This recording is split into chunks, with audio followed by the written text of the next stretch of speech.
ان اللہ و ملائکتہ یصلون علی النبی یا ایھا الذین آمنوا صلوا علیہ وسلموا تسلیما صلو علی الحبیب الصلاۃ والسلام علیک یا سیدی یا رسول اللہ وعلی آلک و اصحابک یا سیدی یا حبیب اللہ الصلاۃ والسلام علیک یا سیدی یا نبی اللہ وعلی آلک و اصحابک یا سیدی یا نور اللہ سبحان ربک رب العزت عما یصفون وسلام علی المرسلین والحمد للہ رب العالمین والصلاۃ والسلام علی سید المرسلین اما بعد فاعوذ باللہ من الشیطان الرجیم بسم اللہ الرحمن الرحیم۔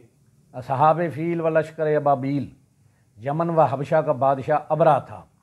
اس نے شہر صنعاء میں ایک گرجا گھر بنایا تھا اور اس کی خواہش تھی کہ حج کرنے والے بجائے مکہ مکرمہ کے صنعاء میں آئیں اور اسی گرجا گھر کا طواف کریں اور یہیں حج کا میلہ ہوا کرے۔ عرب خصوصاً قریشیوں کو یہ بات بہت ناگوار گزری، چنانچہ قریش کے قبیلہ بنو کنانہ کے ایک شخص نے آپے سے باہر ہو کر صنعاء کا سفر کیا اور ابرا کے گرجا گھر میں داخل ہو کر پیشاب و پخانہ کر دیا اور اس کے در و دیوار کو نجاست سے آلودہ کر ڈالا۔ اس حرکت پر ابرا بادشاہ کو بہت طیش آیا اور اس نے کعبۃ اللہ کو ڈھا دینے کی قسم کھا لی اور اس ارادہ سے اپنا لشکر لے کر روانہ ہو گیا۔ اس لشکر میں بہت سے ہاتھی تھے اور ان کا پیش روا ایک بہت بڑا کوہ پیکر ہاتھی تھا جس کا نام محمود تھا۔ ابرا نے اپنی قوم لے کر مکہ مکرمہ پر چڑھائی کر دی اور اہل مکہ کے سب جانوروں کو اپنے قبضے میں لے لیا، جس میں حضرت عبد المطلب کے 100 اونٹ بھی شامل تھے۔ یہی عبد المطلب جو ہمارے نبی پاک رؤوف الرحیم حضرت محمد صلی اللہ علیہ وآلہ وسلم کے دادا جان ہیں، خانہ کعبہ کے متولی اور اہل مکہ کے سردار تھے۔ یہ بہت ہی باروب اور نہایت ہی جسیم اور باشکوہ آدمی تھے۔ یہ ابرا کے پاس آئے۔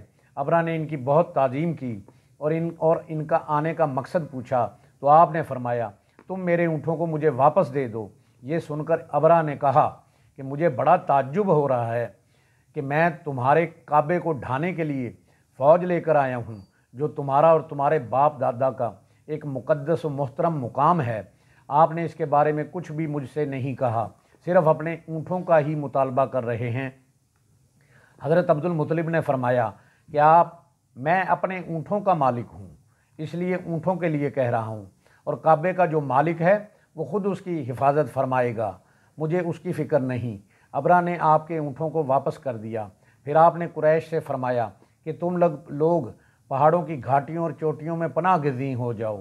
چنانچہ قریش نے آپ کے مشورہ پر عمل کیا۔ اس کے بعد حضرت عبد المطلب نے کعبہ کا دروازہ پکڑ کر بارگاہ الہی میں کعبہ کی حفاظت کے لیے خوب رو رو کر دعا مانگی، اور دعا سے فارغ ہو کر آپ بھی اپنی قوم کے ساتھ پہاڑ کی چوٹی پر چڑھ گئے۔ ابرا نے صبح تڑکے اپنے لشکروں کو لے کر کعبہ مقدسہ پر دھاوا بول دینے کا حکم دے دیا اور ہاتھیوں کو چلنے کے لیے اٹھایا، لیکن ہاتھیوں کا پیش رو محمود وہ سب سے بڑا تھا۔ وہ کعبہ کی طرف نہ چلا، جس طرف اس کو چلاتے تھے وہ چلتا تھا، مگر جب کعبۃ اللہ کی طرف جب اس کو چلانے کی کوشش کرتے تھے تو وہ بیٹھ جاتا تھا۔ اتنے میں اللہ تعالیٰ نے سمندر کی جانب سے پرندوں کا ایک لشکر بھیج دیا اور ہر پرندے کے پاس 3 کنکریاں تھیں، 2 پنجوں میں، ایک اس کی چونچ میں۔ یہ پرندہ ابابیل تھا۔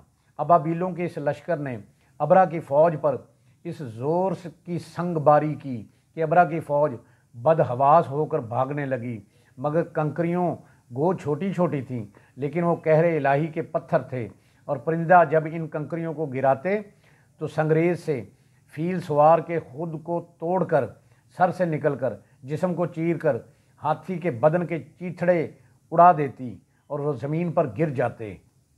ہر کنکری پر اس شخص کا نام لکھا تھا جو اس کنکری سے ہلاک کیا گیا۔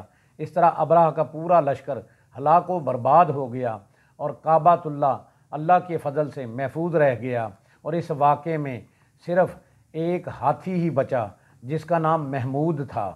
یہ واقعہ جس سال وقوع پذیر ہوا اس سال کو اہل عرب عام الفیل ہاتھی والا سال کہنے لگے۔ اس واقعے سے 50 روز کے بعد سید عالم نور مجسم حضرت محمد صلی اللہ علیہ وآلہ وسلم کی ولادت باسعادت ہوئی۔ اس واقعے کو اللہ تعالیٰ نے قرآن مجید میں بیان فرماتے ہوئے ایک پوری صورت نازل فرمائی جس کا نام ہے سورہ فیل۔ الم تر کیف فعل ربک باصحاب الفیل الم یجعل کیدہم فی تضلیل وارسل علیہم طیرا ابابیل ترمیہم بحجارۃ من سجیل فجعلہم کعصف مکول۔ اے محبوب، کیا تم نے نہ دیکھا تمہارے رب نے ان ہاتھی والوں کا کیا حال کیا؟ کیا ان کا داؤ تباہی میں نہ ڈالا اور ان پر پرندوں کی ٹکڑیاں فوجیں بھیجیں کہ انہیں کنکر کر کے پتھر مارتے تو انہیں کر ڈالا جیسے کھائی کھیتی کی پتی یعنی بھوسا۔ اس سے معلوم ہوا قرآن مجید کی طرح کعبہ معظمہ کی حفاظت کا ذمہ بھی اللہ رب العزت نے اپنے ذمے لے رکھا ہے، اور کوئی طاغوتی قوت نہ قرآن مجید کو تبدیل کر سکتی ہے اور نہ ہی اللہ پاک کے کعبۃ اللہ کو صفحہ ہستی سے مٹا سکتی ہے، کیونکہ خداوند کریم ان دونوں کا محافظ و نگہبان ہے۔ اللہ پاک سے دعا ہے جن سے وہ پیار کرتا ہے ہمیں ان کا ادب عطا کرے، اپنے نیک بندوں کی صحبت عطا فرمائے، ہمیں بادب بعمل عاشق رسول بنائے۔ اللہ کریم ہمیں راہ حق پر چلنے کی، حق بات کہنے کی، سننے کی اور اس پر عمل کرنے کی توفیق عطا فرمائے۔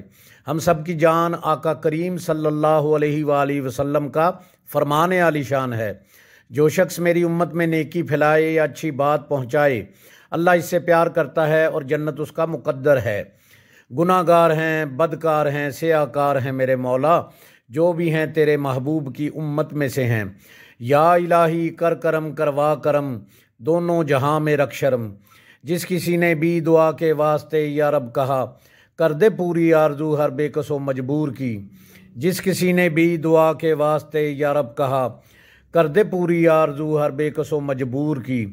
آمین بجاہ نبی الکریم الامین، وآخر دعواہم ان الحمد للہ رب العالمین۔